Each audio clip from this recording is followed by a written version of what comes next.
In Pakistan, sourcing raw materials for manufacturing is complicated and fragmented. My guest on this episode of the Misaal podcast wants to change that. His name is Ahsan Ali Khan and he's a co-founder of Zaraye, a marketplace that simplifies and streamlines the sourcing process for both buyers and sellers. Buyers get a premium product and sellers get the best price. Let's listen in.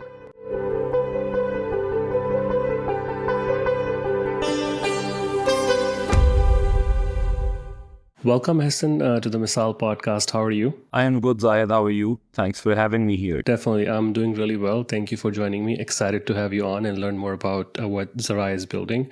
So let's get started with a quick introduction. Please tell me a little bit about yourself and what is the problem you're trying to solve with Zaraye? I am one of the co-founders at Zaraye and the CEO. So my introduction is my educational background is, studies in Islamabad. That's where I grew up, moved to Karachi, and I did my undergrad from here from IBA with two of my co-founders, Hashir and Taha. So we're batchmates. That's how we've known one another for almost over a decade now. And we then sort of got together to, build Zaraye as it is right now. Given my professional background, I have been with, multiple tech startups. So I've seen companies at early stage with the likes of Zaraye, with the likes of Muhafiz, had the honor of working with, amazing startups like Kareem and Sohail in the region, and sort of saw how startups are scaled on a regional level. So that's a little bit on my professional background. Zaraye is essentially a B2B marketplace that provides raw materials to manufacturers with an embedded fintech arm. What that means in relatively simpler words is we provide people with their inventory sourcing solutions, and we also help them finance the same inventory. If I sort of go deeper around what the problem is, the deal with the manufacturing industry is that about 65 to 70% of all money that a manufacturer spends actually goes into buying their raw materials. It's the biggest cost header in their P&L. So what what we're trying to do is essentially how can we make it a lot more efficient? In Pakistan, where there is no central repository and not a lot of trust around the information that's available, how can we build a platform where you could trust the information that you're looking at, and also how can you find those efficiencies while discovering price essentially? So that's what we do. It's a two-sided marketplace where on one end you have all the suppliers that are available for the said raw material. Then on the other side, you obviously have the buyers. And what this platform essentially helps the buyers of raw materials to do is, find the best vendors for the raw materials that they require essentially. When founders, like you said, you have a team. So when you guys got together that decided to solve this problem, was there something from your background or from one of the co-founders, had personal experience with the problem that you currently solve, or how does that make your team the best equipped team to be solving this problem? So Hashir and Taha, they both have family backgrounds in the manufacturing industry across multiple domains, between textile, between food and beverages, etc. So they've all obviously grown up with the problems. It's dinner table, conversations for them. And for myself, because I've been in the tech startup space, so I sort of have learned how to identify problems really well and how to sort of solve them at a scale. And as the two sort of came together, it sort of built the right context for identifying a very, very big problem in Pakistan. And then, mostly, developing countries, developing economies globally. And how do you sort of figure out what the right solution is, make a combination of the two, and then sort of go ahead with what now we see as Zaraye. You guys have been around for a little over a year now, so I would want to learn a little bit more about, like, if you could give me an example of a business that, came to your platform as was able to source certain raw materials and products through the platform. So is there something that you can share that how a business would go about doing that? Oh yeah, absolutely. So it's actually been quite a bit over a year now. So we're almost touching 2 years. September this year. So essentially, what we have to understand is that if you look at how the market sort of functions, these raw materials mimic commodities, but they're not necessarily commodities. With in the sense, and I'll explain that a bit. So these the prices that are set for these raw materials are essentially backed by some kind of an index or some kind of a commodity. For instance, if we're looking at the yarn prices, that is pegged against the US cotton index. Similarly, if we're looking at plastic resin, for instance, that is generally pegged against the US dollar rate and the petro rate. So these prices then start to dictate how the prices of these raw materials is going to behave. And why I say mimic and not exactly commodities is because these aren't necessarily homogeneous products that are being used as input materials. So for instance, within cotton yarn, you have an entire range of what these qualities look like, so on and so forth. So it sort of becomes an indicator of, how they're going to be priced. But essentially, there's still some kind of a difference between the qualities that we're operating with. Now, what starts to happen is essentially what you get is a highly volatile market when it comes to pricing. For some categories, the prices change twice or thrice a week. For some products, for instance, cotton yarn, you'd see the prices change every day in the morning. And there's some where the prices might change even multiple times within a day, and that's how essentially the market operates. Now, imagine that you have a few thousand suppliers of a said product. And these prices change that frequently without, essentially having any kind of a central repository of where to find these prices. So as a manufacturer, what you end up doing essentially is just, talking to those 4 to 5 different vendors, hoping that they'd give you the best terms on the deal itself. Now, that sort of becomes a problem because your specific vendor base, which is generally 4 to 5 people, is not necessarily going to have the best prices. Now imagine if you have access to not 4 to 5, but 50 plus vendors for the same product. All of a sudden, it becomes a lot more competitive. And essentially, that's something that we've started doing for our customers. So we operate across the textile industry, across the plastic resin industry, which is again virgin/prime grade and also recycled. We operate with the metals industry. We operate with timber manufacturers, so on and so forth. So about 5 to 6 different categories that we're currently operating in. And what we've done for these businesses is essentially, for the very small or the relatively medium-sized businesses, imagine a typical day for them. So as a manufacturer, I have a small karkhana. I would arrive at my karkhana where I run my operations from let's say 9 to 10 a.m. all the way up to like 4 p.m. I'd shut down my business. I'd go to the market.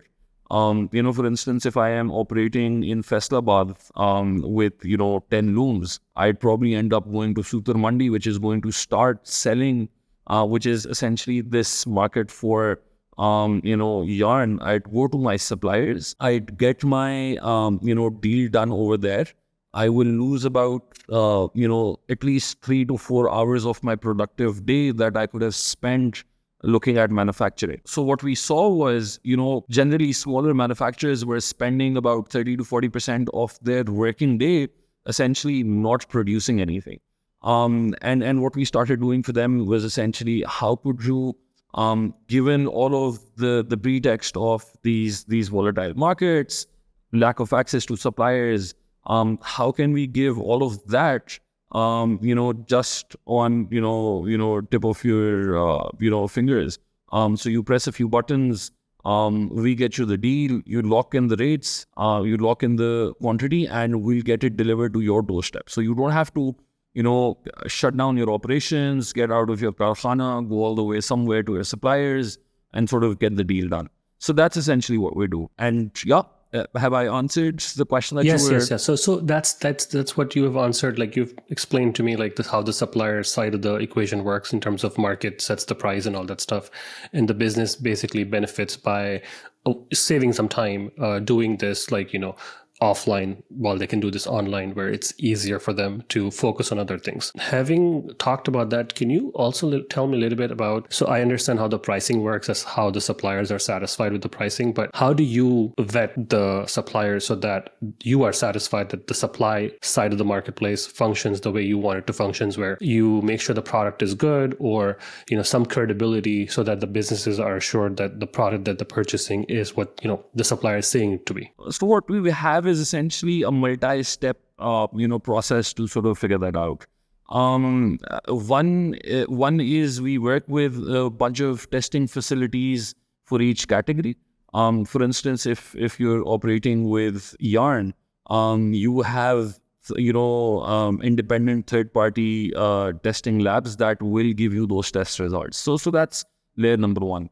Layer number two, which is the most effective, is essentially the sampling bit of it.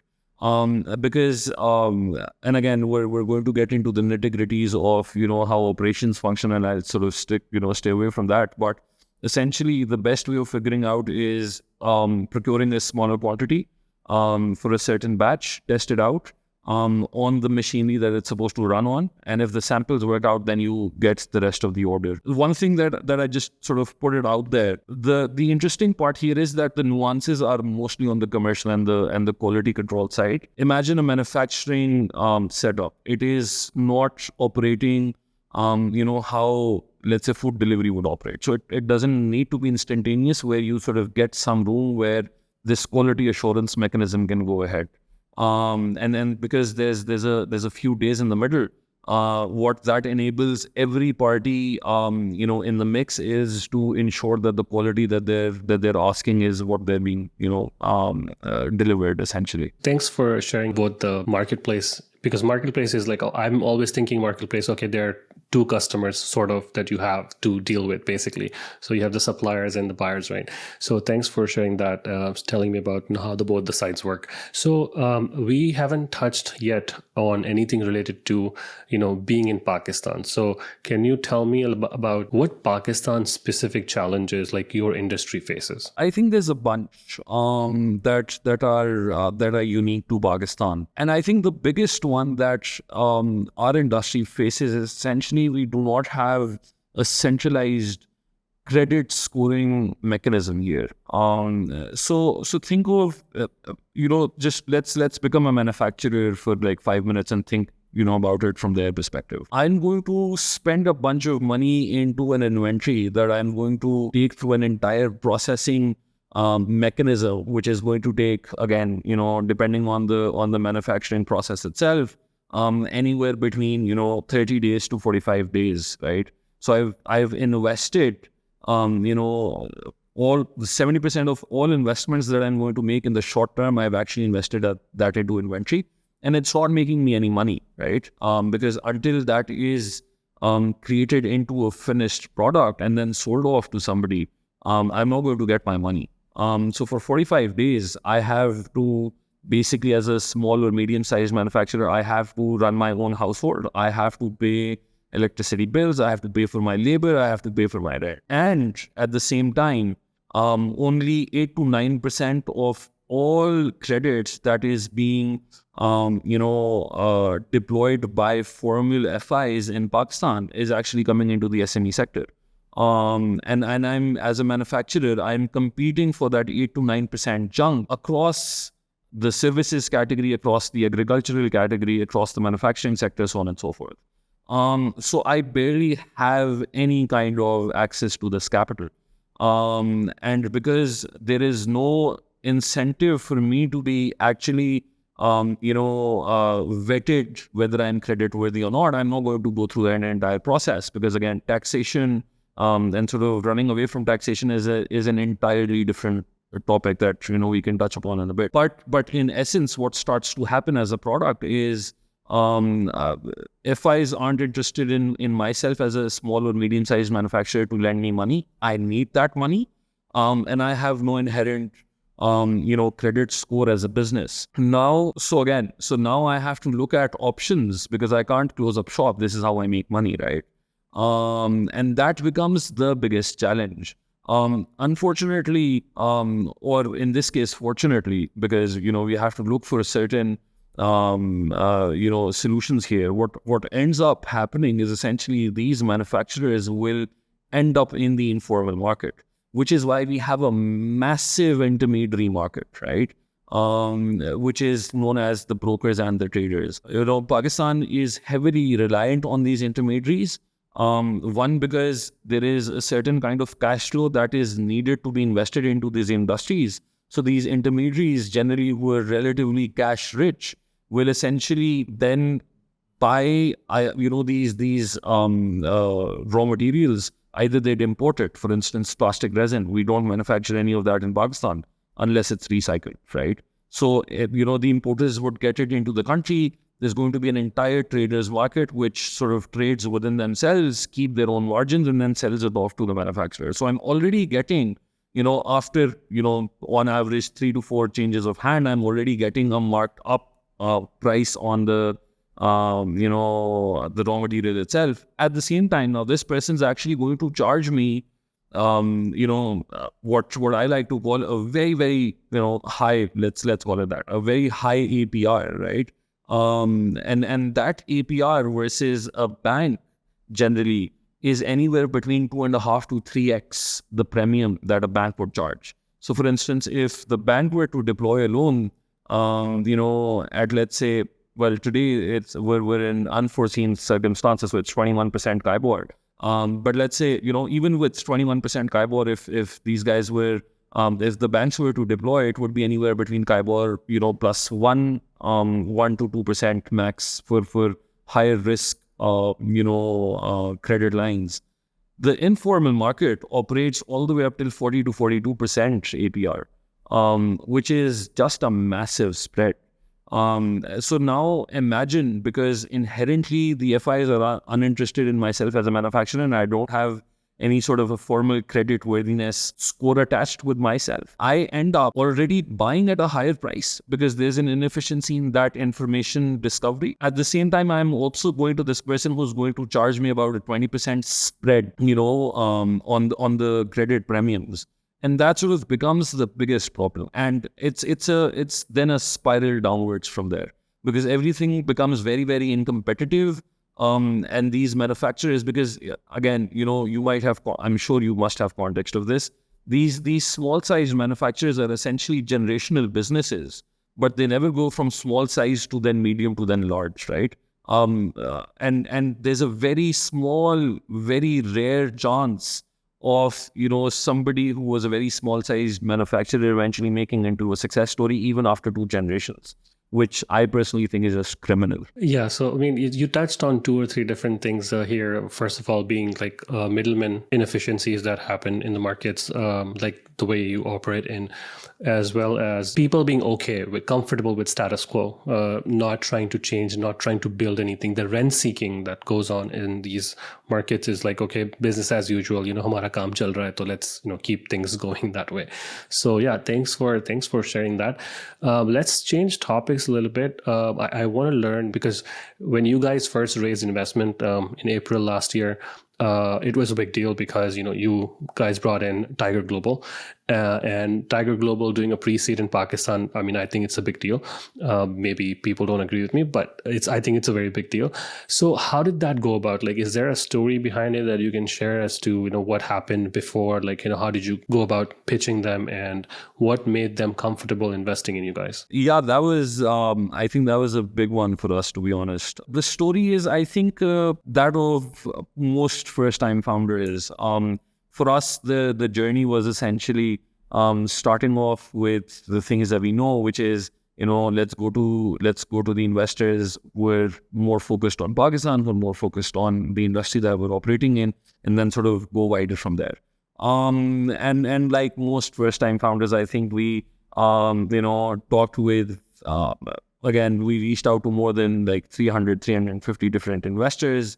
Obviously, there's a certain sort of funneling that happens with fundraising as well. So you sort of start pushing the top of the funnel, and then eventually hope for a few conversions. One of the earliest believers in us was Faisal Aftab from Zen Capital. We got that sort of vote of confidence, but we still had to build up that round, and we sort of were trying to keep on going with that. I think Tiger was essentially just a very inherent characteristic of, I'm sure, most startup founders, which is you just keep on knocking on doors essentially. That's what we kept on doing. And it's sort of it. So I don't know if you're familiar with Kayan, who's a very active part of the Pakistani ecosystem. He's with Rally Cap, an absolute gentleman. We're just talking with him. One thing led to another, and we're like, hey man, can we sort of get connected with Tiger? It just sounded like a stupid idea when, I was saying it out loud. Because again, there was hardly any evidence of a pre-seed happening, in Tiger's portfolio, especially in Pakistan. So there was no precedent there. But it just sort of happened. We rescheduled the call a couple of times, just to sort of, get the schedules right. And eventually, on the call, it just happened. I think it was one call. It lasted about 30-35 minutes. Tiger had a few questions, and sort of, we locked the deal on the same call. So that was big. And but generally, I think Tiger is very quick that way, especially earlier, in earlier stages. At the same time, I think they're known for their due diligence beforehand. So that's what I'm guessing, sort of worked here. And we were able to lock a deal on the first call. That's great. Yeah, I keep telling founders, I mean, that's of course a great story. Thanks for sharing that. And I keep telling founders, at pre-seed, seed stage, like, you're doing financial modeling, like, please don't do that. That's just an overkill. No one cares at that time because you're really early, and just, create something 9-10 slides, pitch deck, and like try to see if there's any traction in terms of investor interest and stuff. So thanks for sharing that. So what is next for Zaraye? Like, I know you're just getting started in Pakistan. So do you have any plans to expand out of Pakistan, and any fundraising plans that you can share? How we see Zaraye is essentially what we see is a network effect that sets in when we spread ourselves geographically. And that's very natural, because if you essentially look at what we're trying to do, we're trying to democratize all of this information onto one platform, and give access to as much information to the buyers as possible. And so the inherent problem is essentially this asymmetry of information itself. What starts to happen essentially, as you spread out geographically, for instance, a buyer in Karachi doesn't have a lot of access to sellers in, let's say, Faisalabad or Gujranwala. And that information asymmetry sort of starts to kick in. So for us, that geographical expansion is essentially, making those network effects stronger. And we've got plenty of evidence of that. So every time, we've started connecting buyers and suppliers from different cities, especially, far south in Karachi, all the way up to, let's say, central Punjab with Faisalabad or Gujranwala. What you start seeing is essentially a much higher conversion rate, because all of a sudden, if you go to the root of the supply, it sort of starts to convert a lot better. So for us, naturally, what makes sense is that we start, expanding this geographically. For us, the short-term goals, or the short to medium-term goals would essentially be looking at, setting ourselves up in more cities within Pakistan, because there's a certain sort of an acquisition and funneling that goes in the manufacturing industry, unlike, a B2C business. So for us, that makes a lot more sense. As far as our global expansion plans go, I think again, it's for us right now. Theoretically, it makes absolute sense for us to be in multiple geographies outside of Pakistan, because naturally, as I said, and again, I think we've been talking about this as an entire nation for a very long time. How we're a heavily import-based market. The same functions in raw materials as well. So a bunch of chemicals, timber, plastic resin, so on and so forth. All of these things are essentially imported into Pakistan. So what we want to do is essentially give the local buyers access to international suppliers and sort of set up that entire value chain there, which I think is going to create a lot more efficiencies for all buyers. So we see that, and I mean, absolutely.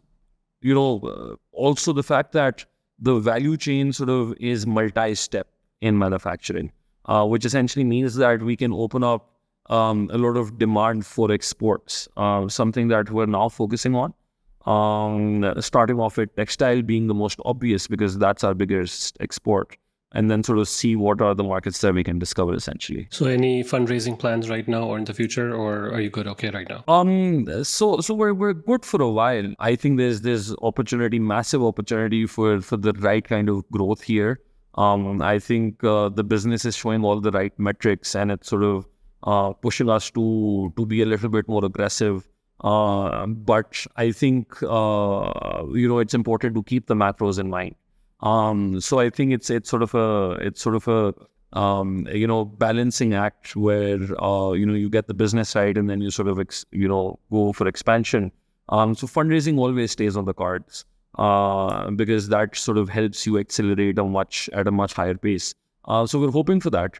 Going into some kind of fundraising round very soon in the future, inshallah. One last question before I let you go is times are really tough right now in Pakistan, and when the funding, venture funding is almost fallen off a cliff, and there's not much activity happening. And what advice? I mean, you raised at a peak basically last year, but still you had to knock on a lot of doors.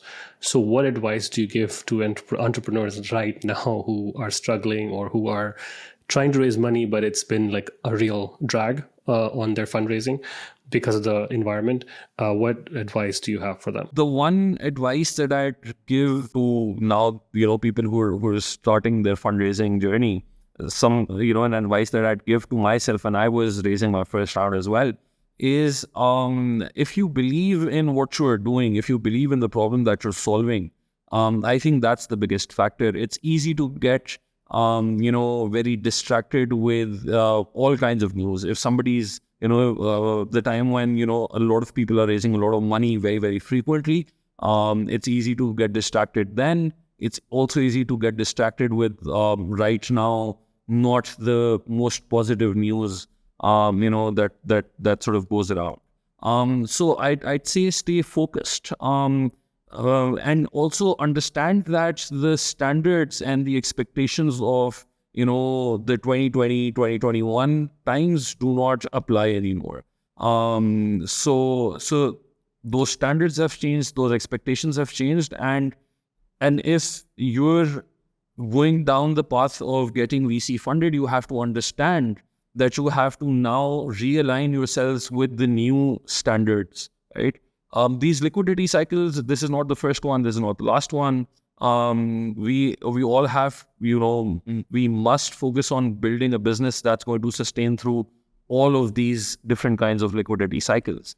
And sort of identify what this is. What are the expectations here? Obviously, it's a lot tougher building a business with less money, but it is not, in all honesty, the easiest thing to do that with a lot of money. It's not always the best thing, and there's plenty of evidence for that as well. So this in itself is also an advantage. It lets you focus a lot more inwards. So do that. Keep on fundraising. There's going to be dozens of no's coming your way. It doesn't mean that the idea is not worth it. Just keep at it. That's what worked for us, and that's what we're counting on, and I think it just works. Thank you so much for joining me on the Misaal podcast. It's been a pleasure. Best of luck with everything. Absolute pleasure being here, Zaraye. As usual, listening to you and your podcast. It's always a pleasure, and good to see you, man. Thank you so much. Thanks for listening to the Misaal podcast. I hope you enjoyed the podcast and will thank me by writing a review or sharing it on social media. Make sure you follow and subscribe so you don't miss the next episode. Thanks again. See you soon.